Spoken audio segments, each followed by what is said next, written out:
with a delicious recipe. And Nisha, the smell has been wafting over all morning. Gorgeous. Good smells. Good smells. I have a little chicken thigh for you. Do you want to tuck in or we not? Yeah. I don't know if we've got enough cutlery. But... Listen, you don't in this business. You don't know when you're going to eat. You know. Allow me, Jane. Thank you. We don't want you getting gravy on you, Jane. No, okay. I'm already covered in gravy. I've not got a knife, but I've got a fork and a spoon. But at least you can tuck in and sort of join in. Thank you, in terms of and Nisha's amazing. These are my best friends, actually. It's like I'm having my mum here, isn't it? We are sticky thying today. So it's sticky spice thighs and a really lovely coleslaw. And I'm going to start with the coleslaw because I've got a little tip that makes coleslaw next level. Right. And it is fried mustard seeds. So I'm going to just start by a little bit of olive oil in a pan. And we go in with a good, say, half tablespoon of mustard seeds. And they do splutter quite a bit, but you I'm going to share my coleslaw with Jane. Okay, you start tucking in while I talk. Where do you want it? There. So this is healthy sticky thighs. Oh, it's so healthy. But honestly, in terms of fat levels, there's not a lot in there. Really? We're starting with some sweet ingredients. So there's some honey in there, and there is tomato ketchup and things like that. So there's sweetness, but actually, in terms of fat, they're grilled as well. Nice. Am I saying all the right things? You are. Are you and Jane from the same place? Are you? Yeah, we sound same, don't we? But I tell you, I'm Ormskirk. Oh, yeah? Lancashire lass. And where are Wakefield. you? Wakefield. OK, it's pretty much the same. Yeah, we're north. It's outside the M25. North is north. North is north. It is, love, yeah. So, coleslaw to start with. Do you like the chicken? It is beautiful. Getting in there. Like it. Coleslaw, red cabbage sliced. Red cabbage is lovely because it's not quite as sweet as the white cabbage that you cook, weirdly enough. In go the oil and my mustard seeds. And then we are going to create a dressing. So red cabbage. I also love a bit of red onion in coleslaw. That's optional. Some people don't like that. Coriander leaf, because we're making almost that kind of Indian, Cambodian coleslaw. So crunchy and delicious. And a little bit of red chilli.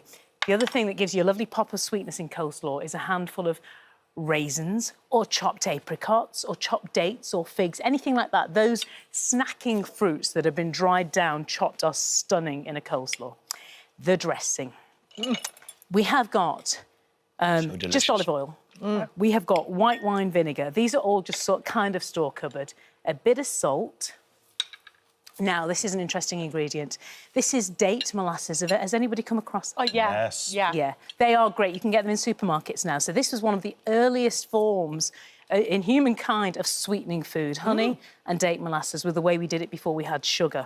Delicious on porridge. And delicious on porridge. And it just feels healthy, doesn't it? And you can get really good ones in international supermarkets, can't you? There's a lot to be said for doing that. Yeah. If you could get into those international supermarkets, they're a complete treasure trove of fantastic ingredients. OK, so the flavours you're getting from that coleslaw are those ingredients. If I give that a quick toss together and then we get into the chicken zone. This is how we actually eat, Jane. Is it? Yeah, we have our lunch here on telly. Yeah. That's good, isn't it? Get it done. Get fed It's everything. worth coming just to get fed, isn't And it? you get a great run at the day. You get it in early, you get a great run at the day. Love this. Fabulous. So what I love about this recipe is it is store cupboard. You know, ketchup is not, we don't think of using ketchup in cooking, but whenever you want that kind of barbecue sweet glossiness that you've got on that chicken, ketchup is the way forward. So we start with a good bit of ketchup because a lot of the muscle work has been done in the creation of that ketchup with the vinegars and the salts and the sweet and all of that. So you've already got that good layer of flavour. I add to this tomato puree to give me a little bit of a kind of more mature flavour to the sweetness and to that tang. Into that we go honey, because we want sticky and we want sweet. We go to balance that, lemon juice. So good.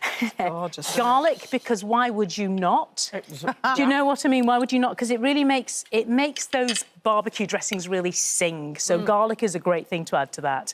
Now, here's where we get a little bit more interesting. And this recipe is something I went to Cambodia, and the street food there and in Laos it's based on this kind of recipe. It is so to die for. And the things that give it that kind of hum. I'm using fenugreek powder. You don't have to if you can't get it, but honestly, that smell that you get when you walk into the studio comes directly from fenugreek powder. So they say about 80% of that is on your nose. You're getting that real bouquet of exotic aroma. Then we go garam masala or cumin powder. Those kind of brown powders that you don't quite know what you're going to use them for in the back of the cupboard. Yeah. Fish them out, honestly, fish them out and get them in. So a good bit of garam masala or cumin powder or coriander powder. How long do they last for if you have a jar in the cupboard? It's so funny because according to, you know, in Western culture, they say, oh, no, they go off, get rid. Nonsense. In India, we carry them around forever. They just lose potency. So use more. If it's been there for a while, just use more of it. You don't bin these things. We are not food wasters. And a little bit of paprika powder, so that's not hot. So, yeah, they don't go off, so fret not. Do you know, I'm glad you've said that, because I've heard that so many times. Right. You know, and sell-by date, why do they put a sell-by? Like, why are you putting a sell-by date on if it doesn't go off? That's the point, That's isn't it it? now. There you go. It's not fair, is it? No.